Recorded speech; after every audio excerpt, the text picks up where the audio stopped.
Alright, it's that time of the month for the Big Previews catalog for October, coming out in December and January mostly. I had a couple things to show on the toy side. We have, let's see what was here. Well, I got a Kevin Home Alone with the House Pop. Oh, this was it. Beavis and Butthead got their little fast food outfits on in there, but the one I care about is Cornholio. I need TP for my bunghole. I am Cornholio. And the other one is next page. They got some cool black and white Twilight Zone ones too for Twilight Zone fans. They had a Twilight Zone marathon the other night, and I just happened to flick it on. It just happened to be my favorite episode where the lady's getting her face unwrapped, and then when she gets it unwrapped, she realizes she's in a world full of people with pig faces. Alright, it's not Saturday Night Live, it's not Star Trek that I care about. Buffy the Vampire Slayer. They got the Gentleman, Spike, Angel, and Buffy. Buffy's all beat up warrior style.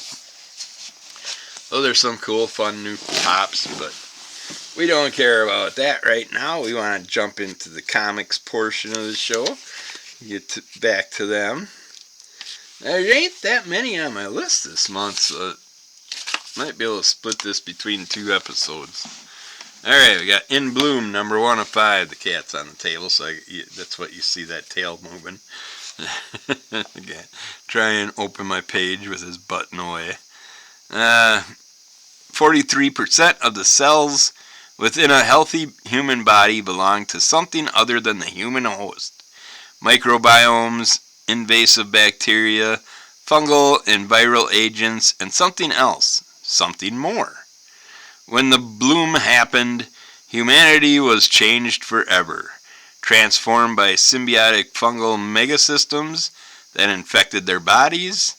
Some infected people grew new body parts, some found their personalities changed in radical new ways, while others reported contact with some other intelligence, not their own.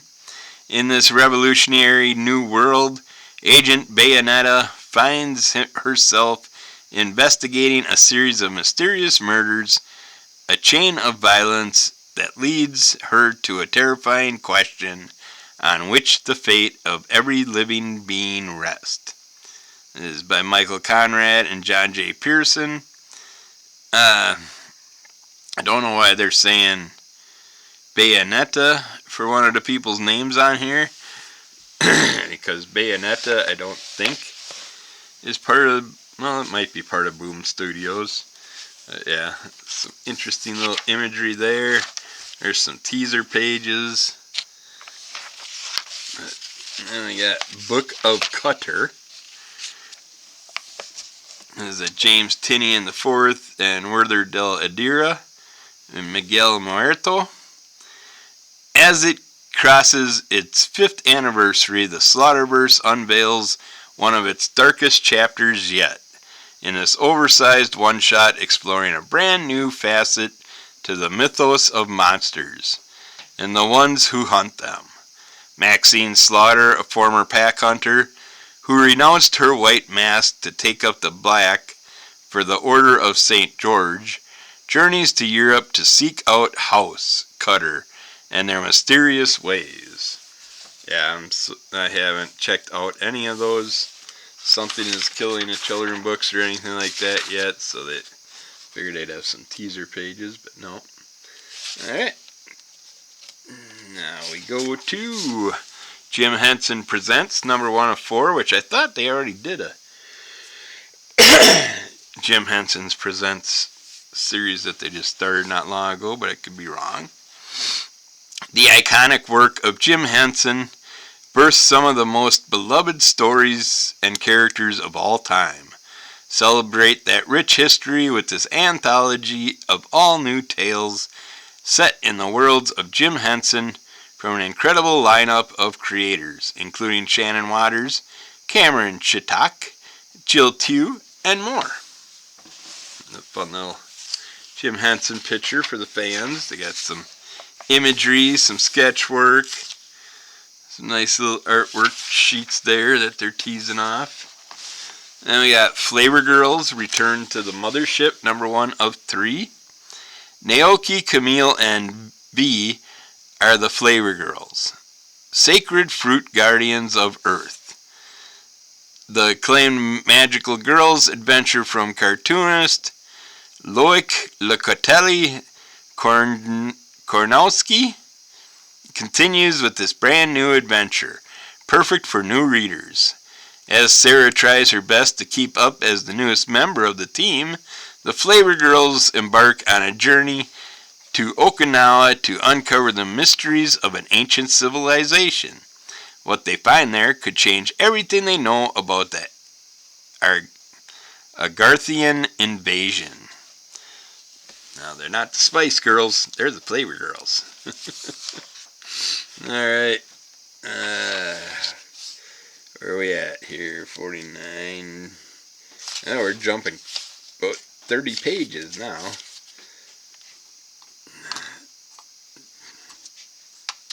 Get that out of my way. Alright.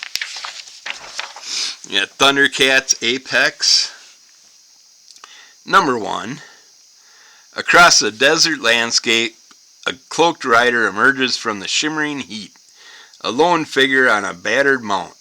He's a tempting target for bandits, and temptation is not something that the inhabitants of these badlands are inclined to resist.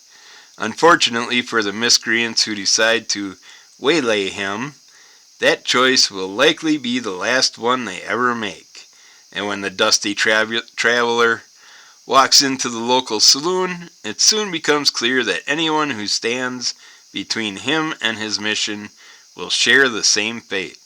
But who is the mysterious stranger? And what is the target that he has fixed his glowing red eye upon? This is done by Ed Brisson, Ralph Labasso, and looks like lots of covers. Let's see if they show a bunch more covers there. Some interesting looking ones. They got a writer right up in here. And then we're going about 10 more pages to Gargoyles Winter Special number 1. Disney and Dynamite present a very special Gargoyles holiday treat, Bronx's Silent Night. When a December blizzard blankets New York in snow, the city that never sleeps comes to a standstill, and the Gargoyles awaken to find that Manhattan has been transformed into a silent winter wonderland. With the rest of the clan on patrol, Bronx is eager to explore his new landscape on his own. But his peaceful night is interrupted when a family is separated and Bronx has to sniff out the missing member before they're trapped under 10 feet of snow. This is by Greg Wiseman and Nate Crosby. George Cambadias. Yeah, Powerpuff Girls Winter Showdown number 1. It's the holiday season in the city of Townsville, and that means ice skating, cookie baking, and above all, at least for its 3 pint-sized protectors, finding the ideal gift for Professor Utonium. But what do you get for the man who has, or can make, everything? To find out, the Powerpuff Girls set out in pursuit of the perfect present and learn some valuable lessons about playing fair, respecting boundaries, and considering others along the way, all while dispensing generous doses of holiday-flavored justice. By Daniel Kibblesmith, Carlo Loaro. Don't know those names. And we got Vampirella Holiday 2024 Special. Not the old classic pulling down the swimsuit cover there that they use a lot. Vampirella has faced it all over the years including demons, vampires, her deranged sister, and her monstrous mother. What about her father? All kinds of issues with that, too. But before now, she's never gone up against the naughty list. This is Frank Tier spins a decidedly dark winter's tale as Vampirella takes on the Scourge of the North Pole in Vampirella Holiday 2024 Special Number 1. And illustrated by Mariano Benitez Chapo, this festively fractured fable is decorated with seasonally seductive covers from lots of people, including Michael Eisner, Jay Lee. Dang, I don't know. I guess I might have to. I'll put this on my list for now and see. They don't give enough description. That's the only downfall. I want to know more about what we got inside the book. Ooh, now we're jumping about 50, 60 pages. Dang. 153. Alright. We got Doll Parts, A Lovesick Tale. Miniseries premiere, a twisted new entry in the Lovesick universe. From Russ Manning, award-winning Luana Becchio. 12-year-old Madeline dreads the idea of growing up. She fears becoming like the cruel older girls or facing the contempt of her devoutly religious mother. But most of all, she doesn't want to become a target for the monsters that are out there, hiding in plain sight. However, a stomach-churning discovery forces Madeline to confront the harsh reality that growing up isn't a choice. It's survival. Part coming of age, part horror thriller, Doll Parts is a must-read for both seasoned fans and newcomers to the twisted universe of Lovesick, where youth and innocence are nothing more than meat for the cruel. And it's basically true life. It's like we spend our childhood wanting to grow up, and once we grow up and have to start paying bills and dealing with life, we wish we were young again. Dust to Dust number 1. Another miniseries premiere. Comics all-star artist J.G. Jones presents the first suspense-thrilled issue of his new Giant Generator limited series. Jones, teaming up with Phil Bram, spins an unforgettable yarn of desperation, murder, and resilience in this beautifully hand-painted story of Americana in the primal grip of brutality. In the darkest days of the Great Depression, death stalks the Dust Bowl, as towering dust storms blast the parched Oklahoma panhandle. Farmers try to flee the failing town of New Hope, but no one gets far. Battling his own demons, Sheriff Meadows teams up with Sarah, a traveling photojournalist, in a desperate fight to stop a serial killer on the loose. The Death That Rides the Dusters. Alright. This was 153, 154. We got Freddy the Fix one shot. This is a Garth Ennis and Mike Perkins one. Hollywood After Dark. Werewolves, vampires, zombies, aliens, boogeymen, predators, and things. They all have their kinks, and they all get in deep shit. They all call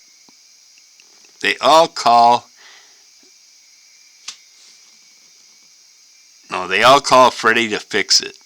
The horror-skewed intersection of The Boys and Ray Donovan. The debut offering from Ninth Circle, the showcase of standalone, bone-chilling tales of terror and mayhem. Note, this one-shot will be perfect bound magazine trim size. So I was going to get it, but it's magazine size. You're off my list. Yeah, Creepshow 2024 Holiday Special one-shot. Have a ho-ho horrifying holiday season. A New Year's Eve party gets fiendish as Teenie Howard, Blake Howard, and Steven Subic will have you crying for your mummy in the new year. Beloved comedian Terry Reno revisits a holiday classic from the Petrolhead team of Rob Williams and Pi Par that quickly takes a shocking turn before a live studio audience. We got Dread the Halls one-shot, The Perfect Holiday Stocking Stuffer, a collection of horror tales to read curled up by the light of the Yule log. Be of good fear? I don't know what that means. Long before Americans celebrated horror on Halloween, the Victorians did it gathered around a fireplace on Christmas Eve. Dread the Halls honors this macabre tradition by wishing you and yours happy holidays, with stories of ghosts, ghastly abominations, and vile creatures, covers by red-hot artists. There's a wrapping paper variant, and a holiday homage cover by Lee Ferguson will allow you to spread the dread this season in horrifically festive style. I call Marguerite Sauvage, Jordan Hart's wrapping paper one lazy. That's just a wrapping paper image. I don't know. We got the Horizon Experiment, Mother Effin' Monsters one-shot. Esteemed TV writer Jay Holtham and cartoonist Michael Lee Harris present An Evil Dead for Black Nerds, a modern spin on the action-packed horror comedy for fans of Bitterroot and Chew. And why is it got to be for black nerds? I mean, it's not. Why don't you just make books? You want everybody to be not segregate anybody, but yet you keep doing these things. I don't understand. I thought this was a new time. We were trying to advance our culture. We got the Top Cow Holiday Special, all through the house one shot. Snuggle up by the fire, but stay out of the shadows, and join us for the Top Cow Holiday Special 2024, featuring 3 8-page tales based on classic holiday stories with a Top Cow twist. Marguerite Bennett and Giuseppe Cafaro bring you a tale from Witchblade, where Sarah flashes back to her grandmother in the story of the Befana, the Italian Christmas witch. Mark Silvestri and Tina Valentino team up to bring a heartwarming Christmas tale from the darkness, featuring Santa Claus, a family of darklings, and an old friend who joins the fun based on The Night Before Christmas. Matt Hawkins and Attilo Rojo put Aphrodite 9 through her paces as she navigates a deadly series of mazes based on the 12 Days of Christmas. And that's one I'm going to definitely pick up. I always like the Top Cow holiday stuff, especially with the darkness, having those little dark critters, those evil little things involved in it. Oops. Accidentally circling the wrong pages here.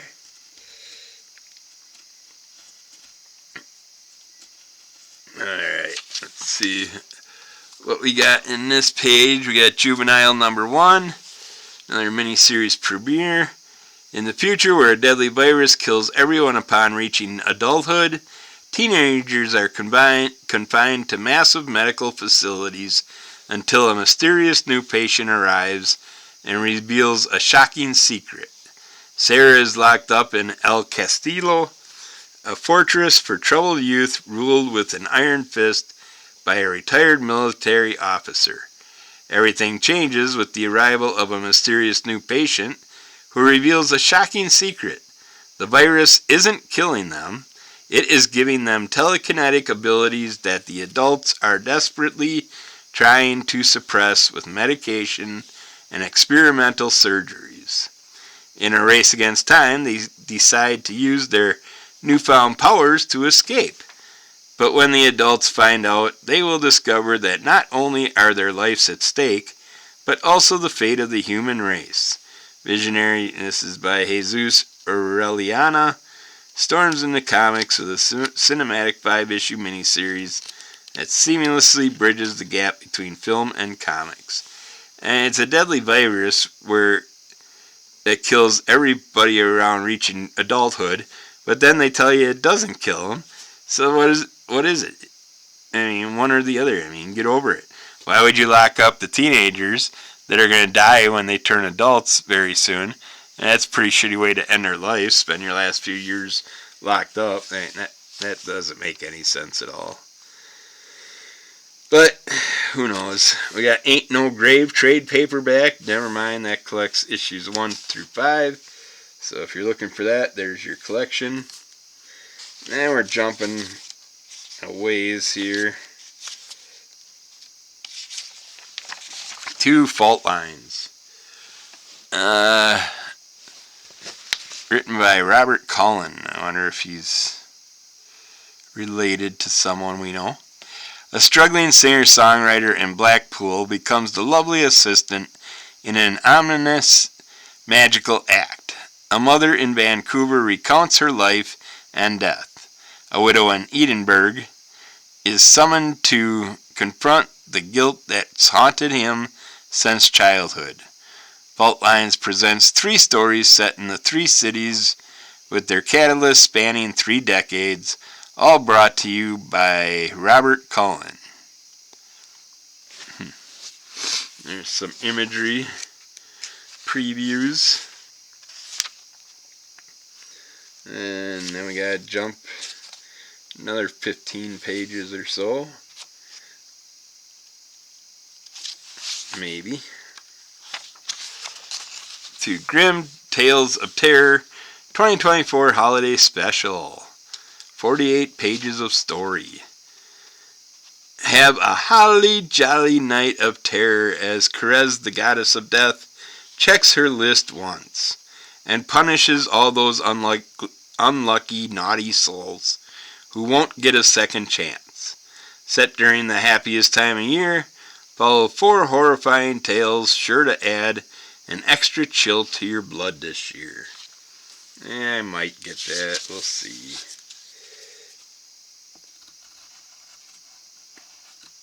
Not sure.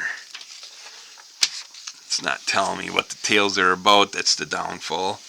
We have Fairy Tale Team Up, Robin Hood and Red Agent. Brittany Red Agent Waters' world has been spiraling since the loss of her closest friend, Avril Williams.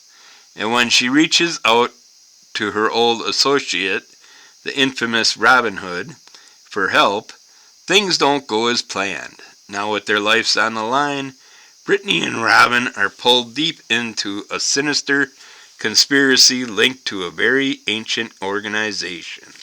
And every choice they make could be their last. Okay. Hitting the Archies. We got The Cursed Library, Part 3 Unbound. This is Part 3 of 3. This is it. The final chapter of The Cursed Library is here. Will Jinx assume her rightful role on Satan's throne? Can the unlikely duo of Domni and Madame Satan save her? It's going to take a hell of a lot to set things right. So I'm looking forward to the collected edition of that coming out because I really enjoyed the teaser that I got on Free Comic Book Day. They had some awesome covers. I like this cover the best so far. Is there any other Archie stuff? You got your Christmas Spectacular with a brand new story. Amber Nightstone, Sabrina's fiercest magical rival, is on a mission. Get Sabrina the best Christmas gift ever. Yeah, I bet she's going to get her the best Christmas gift. We got Through the Bows, number 1. Venture deep through endless drifts of snow and throughout the Bows, a Yuletide offering. A 64-page one-shot collection of frozen tales Brought to you by the most magical wordsmiths and artisans in comics and beyond.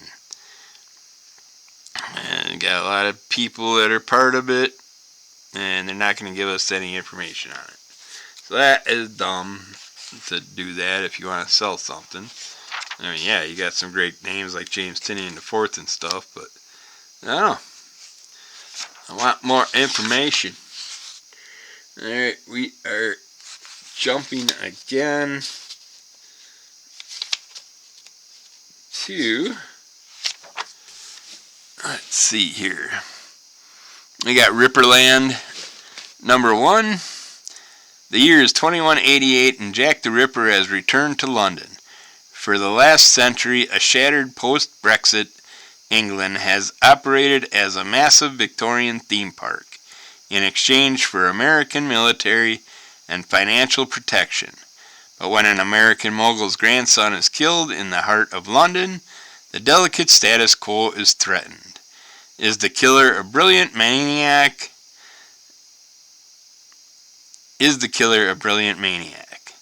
Americans taking advantage of their superior technology, or the English underground resistance, wishing to throw off the yoke of American oppression and rejoin the modern world. American Special Agent Jesse Holden and local British police detective Edwin Fogg must overcome their clashing ideologies in order to find the truth in the foggy streets of 22nd century London. And that looks like the only one for that page. 227, we got Shadow of the Golden Crane #1. A mysterious BPRD case in the 1960s forces Agent Su Yang to dive into the history of the secretive Golden Crane Society and into the questions in her own family past as well. Hellboy creator Mike Mignola is joined by writer Chris Robertson and Michael Avon Omen. Cool. In this paranormal puzzle that unfolds across time. Interesting. I just wish I knew how many issues. We got Star Wars The Bad Batch, Ghost Agents #1. The Bad Batch is back for another high-octane adventure set during the Clone Wars. Their mission? To hunt down the mysterious separatist ghost agent who executed a daring heist on Coruscant. The thief's trail leads to Hunter, Wrecker, Crosshair, and Tech to the seediest corners of the galaxy where kingpins and thugs threaten the clones' missions and their lives. Have the Bad Batch met their match? Cat decided to climb on the back of my chair because I wouldn't pay attention to him. They got Those Not Afraid #1, a new crime series from from Kyle Starks for fans of true crime and murder fiction. Two serial killers discover they are within reach of the state record for kills and enter a terrible competition to see who gets there first. Featuring amazing and stylish noir art from Patrick Piazzalonga. Alright, I think we'll cut it off there. Well, no, we'll do one more so I got this page done. And I think we might be able to get away with one more episode to finish off this month's preview. They didn't have as many as normal. So, new ones, I should say. We got Nexus Scourge #1. Mike Baron and Steve Rude's Nexus enters a new era with classic characters and an all-new villain that's destroying the universe one planet at a time. It's a breathtaking new vision for the Nexus universe by Mike Baron and Kelsey Shannon. So I like the Nexus storylines. I got those newspaper editions and stuff. I got some page images here for you. Teasers. Looks like that's it for that. But yeah, we'll end round 1 here and see if we get through round 2 and finish it off and keep it to 2 episodes this month instead of 4 or 5. That would be nice, but keep falling under the cult of MS. Rate, review, subscribe, tell a friend. Check out Crimson Cull Comic Club if you'd like to see what all of us are getting for our actual picks. And give us those likes, and we'll talk to you again soon. Alright, thanks. Talk to you again. Bye.